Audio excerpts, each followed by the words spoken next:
So you finished writing, rewriting, and revising your novel. Next up, you gotta edit it. But before you start, hear me out on these 3 reasons why I think you should actually start editing at the end of your book rather than the beginning. What's up, guys? My name's Brandon McNulty. I'm a writer. I've been doing it for 10 years. I've won contests like Pitch Wars and Rev Pit. And welcome to my writing channel. Today I want to talk about an editing technique that I recently stumbled across while editing my own novel. A little backstory. I actually finished rewriting and revising my novel back in about mid-January. And then I jumped right into editing. And I had a lot of energy. I had a lot of enthusiasm. I couldn't wait to get to it. Slay the beast, finish this thing up. First 10, 15 chapters were going great. And then somewhere around 16th, 17th chapter, I hit a snag. And when I hit that snag, it really overwhelmed me because then all of a sudden I was thinking, well, I have 80 plus chapters in this novel. I'm only 16, 17 into it, and I'm already running into walls. And it was just so overwhelming, and it was so frustrating. And because I'm persistent, I kept at it, I slogged through it, I got to the end, and, finally sometime around February, I got done with it. It was frustrating, though, because once I did finish up editing the book, I realized that there were just so many problems that I had to really just go through it again and re-edit everything. So right as I was about to go back to chapter 1 and start over again, I actually just stopped myself. I couldn't do it. I was so exhausted, and I just didn't want to go through the whole process again. So instead of starting at the very beginning and going all the way to the end of the story, I actually started with a chunk of 5 chapters at the end of the book. I think my book ended up being about 90 chapters, and I started at chapter 85 and I just worked my way back to 90. And what this did, it was such a relief for me, and it was for multiple reasons. The first reason was that it made the whole process a lot easier and less frustrating. And the reason why is because instead of just taking that massive book and, starting it at the beginning and finishing at the end, I took a smaller chunk and I started it close to the end and I finished right at the end. That might not sound like a big deal, but the way our minds work, we get a charge anytime that we start something or we finish something. So if you start your book at the very beginning and then you finish it at the very end, you're going to get a charge out of both of those events. But there's that long gap between them where, you're just kind of fighting your way through, and it's going to be a slog after a while. But if you can find a way to make it so that you start at chapter 85 and you finish at chapter 90, you're getting that charge. Start with 5 chapters and you finish. Maybe it takes you a day or 2.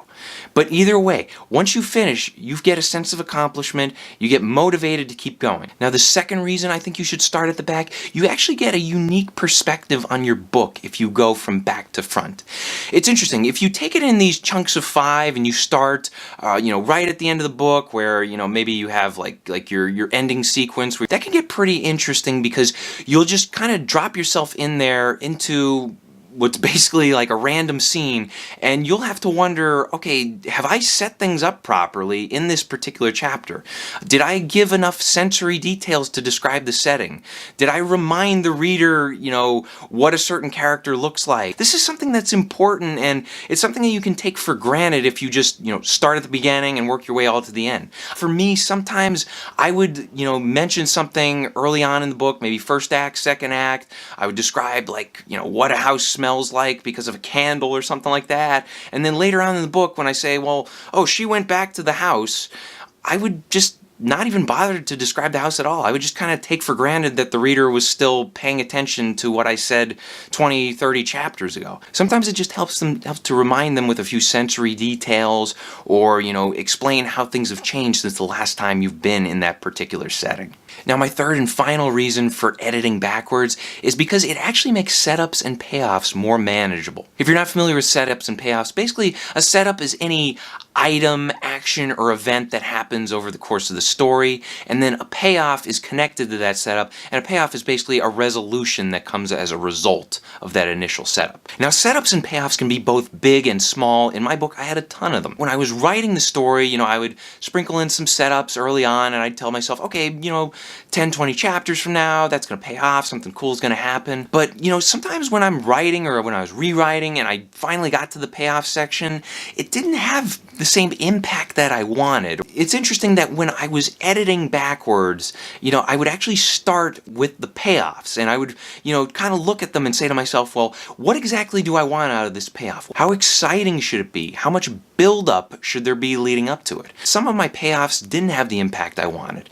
And so what I did was I just changed them right then and there. But once I got the payoffs right, then I could worry about the build-up in the middle. And I could, worry about, is it suspenseful enough? Is the mystery still pushing the reader forward? And then when I finally did get to the setup at the beginning of the story, it was an easy fix because setups don't have to be too complicated. Setups can be just a line of dialogue that hints at something to come, or, an item dropped in a room somewhere, or just a line added onto a paragraph in the middle of a chapter. These kind of things you can tweak a lot easier than it is to tweak like a major scene toward the end of your story. For me, fixing the payoffs before the setups made the whole process of building suspense a lot easier. So the next time you're having trouble editing and you're caught in a rut, try doing something different. Experiment a little with going backwards. Just take the book in chunks, one at a time, and then just work your way to the front.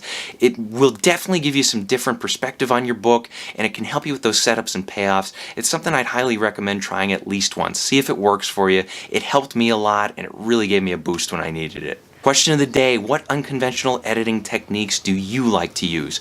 Let me know in the comments section below. Thanks for watching, guys. Be sure to check out my other videos, hit that like and subscribe button for me, and remember to keep on writing.